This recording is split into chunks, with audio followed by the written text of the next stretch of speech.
Vážené dámy a vážení pánové, pěkně vás vítám. Toto je projekt Horoskopy pro radost. Já jsem Tonda Baudyš a začíná měsíc červenec. Jelikož jsem astrolog, budu vám říkat o tom, co je během měsíce července na nebi, jakým způsobem to ovlivňuje v podstatě každou živou bytost a jakým způsobem se to liší od předchozích měsíců, po případě roku. Má se to totiž tak, že letos v červenci se děje důležitý planetární přechod. Jsou 3 ohnivé planety na nebi. Slunce, Mars a Jupiter. A všechny 3 ohnivé planety se v tomto měsíci přemístí z jednoho znamení do druhého, což o to. U Slunce to není neobvyklé, ale Mars přejde z Vah do Štíra po hodně dlouhé době a mnohé se tím změní mezi námi lidmi, upřímně řečeno k lepšímu. A nejpomalejší z těchto planet Jupiter se po obvyklých svých 13 měsících přemisťuje z Raka do Lva. A já vám budu říkat, co to znamená, co to s námi udělá, jaké příležitosti tím dostáváme, protože vždycky je příjemné, když můžeme svůj vlastní pocit srovnat s tím, co se děje doopravdy, objektivně. A pohyby planet ve sluneční soustavě naprosto objektivní a změřitelné jsou. Takže Mars nám všem dával hodně zabrat tím, že od nějakého 8. prosince loňského roku 2013 7-8 měsíců trávil ve znamení Vah. A Mars je o napětí, energii, vůli, konfrontacích a Váhy jsou o vztazích, o manželství, o harmonii. A od toho prosince, teď do července, jsme v těch vztazích našich, jakýkoliv, mohli cítit různé prvky podráždění a napětí, protože jsme se potřebovali naučit pár nových věcí. A všichni jsme se učili, protože on na to člověk nemůže reagovat žádným jiným způsobem, než že se učí. Jo? A když Mars přejde do Štíra, bude to pro nás všechny jednodušší, protože Mars do znamení Štíra určitým způsobem patří a od 26. července dál bude Mars ve Štíru podporovat náš obchodní apetit, to znamená naši ochotu vydělávat peníze, utrácet peníze, investovat. A to je dobrá zpráva, protože tohle podpoří ekonomiku na celé planetě. Jo, já tady nahrávám v češtině pro nás Čechy, Moravany, Slovany a Slezany jsem chtěl říct, a jejich ženské protějšky, ale to, co říkám, má celoplanetární působnost.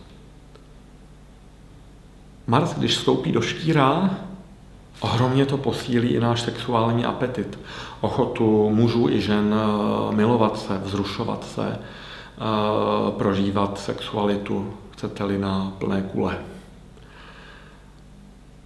Pozorujte to. Od 26. července dál. No a Jupiter, on procházel Rakem a Rak je znamením domova určitého klidu, soukromí. Rak souvisí s lidskou duší, Rak souvisí ale i s ochotou budovat rodinu a spravovat domov. Jo? A až do 16. července my to můžeme případně i pozorovat sami na sobě. Jo? Tu chuť prostě jsem doma, pohrabu na zahrádce něco. Já jako chlap vyměním žárovky, protože jsem si všiml, že prostě v koupelně nějaká nesvítí a tak podobně. Jo? A tím 16. červencem ono se to mění. Jupiter přejde do Lva na dalších 13 měsíců, ale Lev je o srdečnosti, o velkorysosti, o legraci a Jupiter to tam ohromně podpoří, protože Jupiter tohle umí. Takže my budeme víc ochotní si dělat legraci sami za sebe, jeden z druhého, více odpočívat, protože lev je znamení líné kočky a tam ten odpočinek patří. Lev je znamení našich dětí, takže my budeme mít i větší ochotu prostě trávit čas s našimi dětmi. Lev je podobně sexuální znamení jako štír, takže je velmi pravděpodobné, že budeme mít větší ochotu dělat si čas jeden s druhým, ať už manželé nebo nemanželé, prostě tam, kde to přijde, se vzájemně mazlit a pusinkovat a co vám budu povídat. V neposlední řadě je lev znamení podnikatelské sféry a je velmi pravděpodobné, že podnikatelská sféra ožije. Začne vymýšlet nové věci, nové nabídky. Všichni, kdo jsou osoby samostatně výdělečně činné, budou cítit, že vítr se vrací do našich plachet. Krize, nekrize. Je to o chuti a o odvaze, je to o vitalitě a je to o radosti. Pozorujte to. Jo? První půlka července bude určitým způsobem jiná než ta druhá. Pokud člověk není dlouhodobě v nějakém zimním spánku samozřejmě. Jo? No a slíbil jsem vám ještě pár drobností, pár zajímavostí na konto letošního měsíce července. Mars na nebi dělal ještě na konci června velkou neplechu.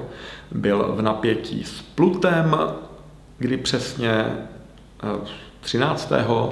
to není půlka měsíce, dobře, potom byl v napětí s Uranem a toto hrálo všemi barvami kolem 26. června, opozice Mars-Uran a ve vztazích to bouchalo a bylo tak jako netradičně. Možná, že ne u vás, protože možná patříte ke klidným a vyrovnaným lidem, jo? A ještě do konce června tam tenhle vliv je znát, stejně jako v prvních dnech měsíce července. Řekněme si, že v červenci Venuše prochází blíženci až do nějakého 18. A Venuše, když prochází v blížencích, tak ono je to takové flirtovné, ono si to píše, ono to stále honí tyhle Facebooky a SMSky a všichni si spolu chtějí povídat a jeden druhého slyšet. A jestli na to máte chuť, tak to užívejte. Protože 18. červencem Venuše přejde do znamení Raka, což je taky příjemné, ale láska se hodně uklidní, stane se více takovou manželskou, postýlkovou, koupelnovou, koberečkovou, kuchyňskou, bude procházet žaludkem, bude se dobře spinkat a to je v průběhu roku také někdy třeba. Jo? Kluci a holky, ono by se toho dalo říkat mnoho, protože v podstatě každý den je na tom nebi něco, ale o tom je tento projekt Horoskopy pro radost, že vám každý den pouštím MP3, ve které říkám, hele, dneska je na nebi tohle a prožívej to, uvědom si to, protože tebe se to týká taky. Jo? Pokud by na vás bylo moc poslouchat něco každý den, OK, napíšeme vám na 14 dní předpověď pro 12 znamení. Berani bíci, kdo jste na to zvyklí a chcete to číst ode mě, protože já vím, co říkám a co píšu, poslušte si, máme to pro vás. A komu z vás stačí předpověď na týden, protože týden je vždycky taková jakoby samostatná jednotka. Fajn, připravujeme tady pro vás na každý týden video předpověď, velice podobnou téhle, která právě zazněla. No. Jsme placená služba, protože si s tím dáváme hodně práce. Ještě nikdo nikdy v Česku a možná ani na světě si nedal tolik práce s těma předpověďma, kolik my si tady dáváme pro vás, ale je to o tom, že mě to baví, zdá se, že vás to baví poslouchat a tak, jestli si tohle povídání nechcete dopřát jenom jednou měsíčně, kdy to uvolňujeme gratis, tak jste srdečně vítáni. Já jsem se vypovídal, protože přesně tohle je to, co jsem měl na srdci.